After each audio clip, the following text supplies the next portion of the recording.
mukhang napagbaligtad ko si Teddy Casino at si Attorney Colmenares. So kung si Attorney Colmenares po ay miyembro ng CPP, meron po ba siyang grupo na pinamumunuan o siya po yung head ng isang grupo na yun?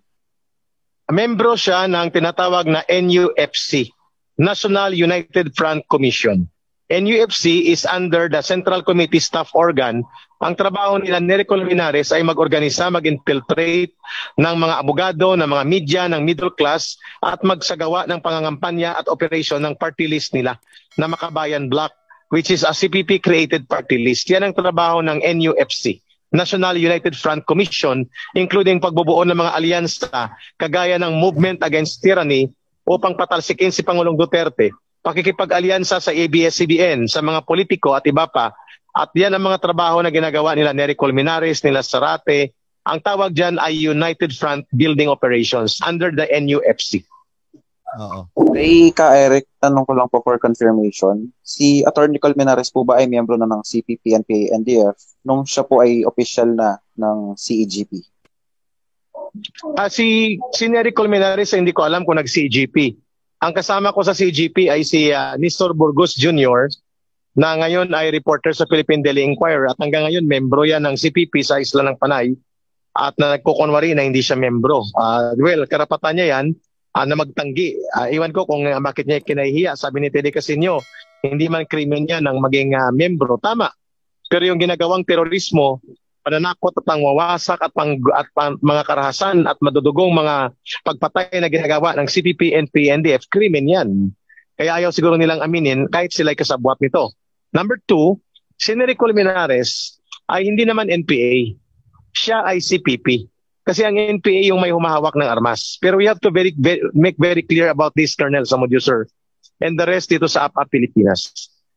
Ang NPA ay under sa direkta at absolutong pamumuno ng Communist Party of the Philippines. Ang NPA, ang nagpoprograma at nagbibigay ng kumpas at direksyon sa kanya, ay ang Communist Party of the Philippines. Therefore, it follows na kung ikaw ay miyembro ng CPP at pinuno ng CPP, ikaw ay kasabwat at conspirator, colluder at enablers at facilitator ng mga activities ng NPA.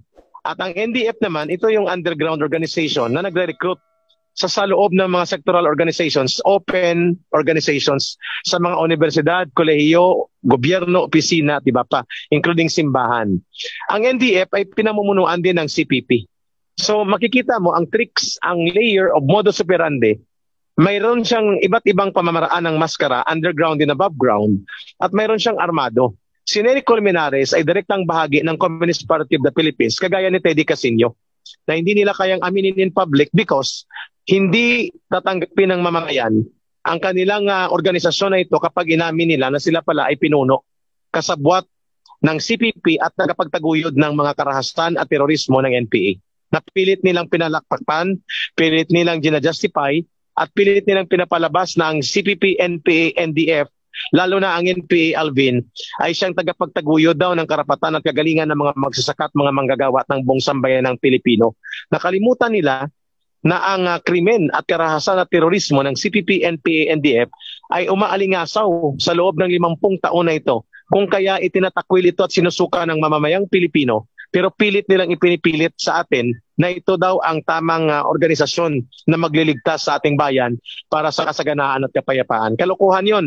Kung kaya si Nery Colmenares, hindi lamang manloloko. Ito ay numero 1 tagapagtaguyod ng sinungaling na mga pagkukunwari ng CPP, NPA, NDF at siya mismo ay kadre ng CPP upang tagapagtaguyod ng pagsisinungaling at pagtatakip sa urban areas or ang tawag dyan ay white area kadre. Yan ang role ni Nery Colmenares at nila Teddy Casino. Hello, Alvin. Hello po. Ka-Eric, tanong Ka-Eric, po. sinasabi ni Attorney Colmenares na ayaw nyo daw na i-file ito sa court kasi ayaw nyo na masala yung mga witnesses. Di ba kasi sa court para ma-test yung integrity ng tao, may mga kinakailangan na mga dapat na talagang i-approve, di ba, no? So ito yung dahilan bakit ayaw nyo na i-present ito sa court dahil sa ayaw nyo masala yung mga witnesses. Colonel, dahil dyan, sinasabi ko, gusto nila dalhin sa korte kasi gusto nilang i-technical ang discussion. Ibig sabihin po, sa korte kasi very formal and technical ang requirements. Hindi po ibig sabihin hindi tayo magpa-file ng kaso. Magpa-file tayo, pero kailangan nating i-develop ang mga technical requirements. However, hindi na po makapaghantay ang katotohanan ng naghuhumiyaw na dapat may bunyag sa mamamayan. Na ang grupo ni Nery Colmenares at ni Teddy Casino, ang Makabayan Block ng CPP, lahat ito ay bahagi ng spectrum of operations and conspiracy network at panlilinlang at panloloko, the grand scheme of deception and manipulation ng CPP and PNDF operating in the urban centers to the point that they infiltrate ng ating gobyerno. You don't need to go to court to prove that.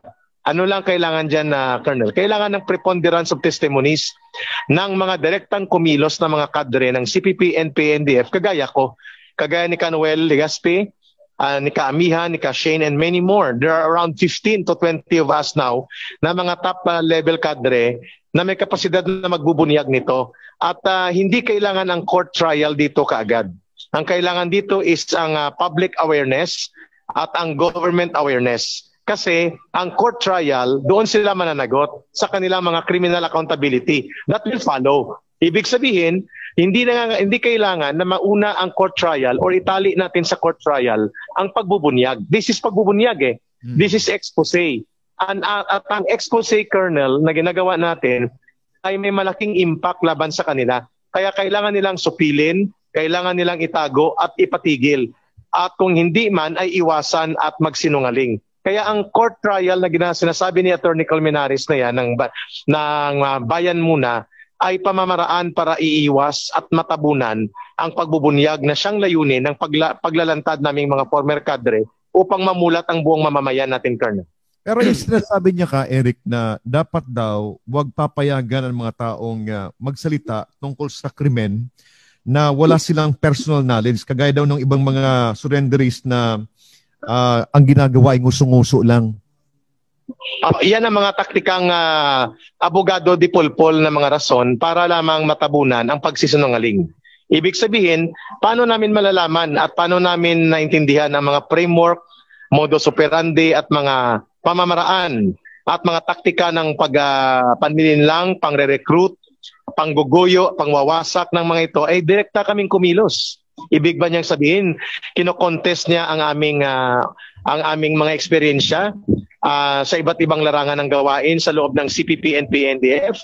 Kino-contest niya ang aming mga pagkatao sa aming involvement sa CPP and PNDF. Bakit? Alam ba niya ito? Kaya kung hindi pala niya alam ang aming mga personal circumstances at ang aming direct experience capability in our testimonial attestation, bakit niya kino-contest at kino-question? Bakit siya ba ay CPP and PNDF para i-challenge ang authenticity namin at ng aming mga direct experience? Pangalawa, tungkol sa sinasabi niyang hindi payagan ang mga taong walang alam sa direct crimes. Tama. Kasi alam namin at nakasama ko siya ilang beses during the campaign in 2001, sa unang salvo ng Bayan Muna, siya ang kabahagi sa pag-training sa mga party operatives, CPP operatives sa Panay Island, sa 2 training center na hindi ko muna babanggitin. Doon na lang sa affidavit na i-issue ko or deposition ko. Si Nery Colmenares sa Teddy Casino ang bumababa doon. Kasama sila sa Trocampo. And it was a meeting of the Urban Party Committee ng Panay Island, CPP. At siya ay nandun sa pagpupulong na yan. Kung ang sinasabi niya, sino mag-corroborate niyan? Mayroon namang magko-corroborate. Ang problema ay hindi pa siya handang lumantad or dang dalawang ito dahil sa kanyang security problem. Ang isa kasi active pa doon sa kanila sa Panay. Pero ang ibig kong sabihin ay ganito. How can I remember yung mga araw at lugar kung saan kami nagkita kung hindi ito totoong nangyari? At hindi yun meeting para sa Bayan Muna. Bayan Muna lang ang ginamit na license na meeting na yon, pero it was a meeting for the preparation sa campaign ng Bayan Muna in the Panay Island. At ang nandun sa training na ito para sa party list operation, si Nery Colmenares, si Teddy Casino, saka si sa Toro